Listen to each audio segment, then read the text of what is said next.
I remember the day, it was June 21st, when my life actually transformed. Quand j'ai commencé à faire du bénévolat, ça a transformé ma vie. My life was transformed about 10 years ago. I remember exactly the day I was transformed. It was May 14th, 1993. It was really CJA this summer that turned me from an ally into an advocate. C'était le 25 mai 2018. C'était notre premier Shabbat à Tel Aviv. I remember the first couple of testimony I made.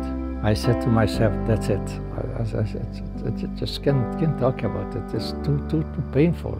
This past year, 2018, I got to go as a chaperone on the March of the Living, which was a profoundly transformative experience for me.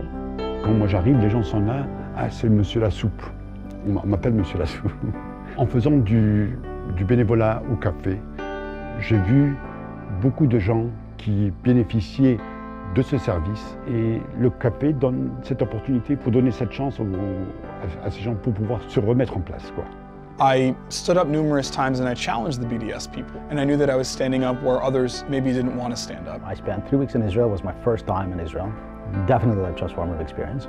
And realizing that, you know, this didn't just happen. Somebody had a thought, somebody else found the money, somebody thought it was a good idea, somebody thought it through. And the whole concept of the community came a lot more into focus in my life. When we landed, and it felt like we were in like a different world, a special space, someplace unique. The 10 days that we had together really transformed our relationship in a way. My older sons asked Zadie, please come on the March of the Living as a survivor. And he said, I can't go back there, I can't.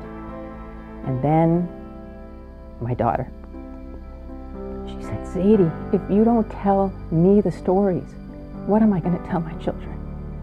And what are they going to tell their children? And he went on the March of the Living 2017. And that was a transformative moment for him, for my daughter, and for the entire family. If my testimony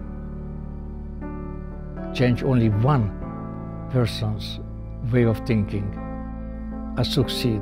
I grew up in a very secluded community where there was rules for everything. Everybody had to be dressed a certain way, learn certain things, not be exposed to any secular knowledge like math and English and French. And I always felt that there has to be more. Later on, when I came to Montreal and I met the Jewish community in Montreal, it's like, yeah, we'll set you up with school, we'll set you up with help for money, we'll set you up with this, and you don't have to worry anymore.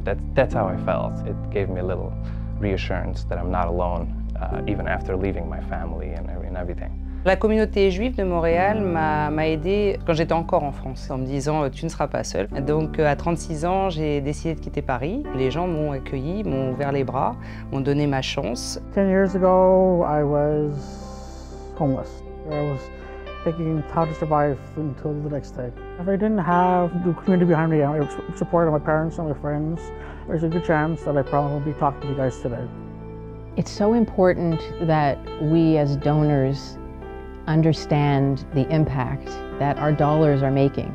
Without the Federation's help, I couldn't talk to 20,000 students. Derrière toute communauté, il y a tout un réseau de bénévoles. C'est la force motrice de toute communauté. I'm glad that I met the CJA and I met those people who actually helped me to get where I am.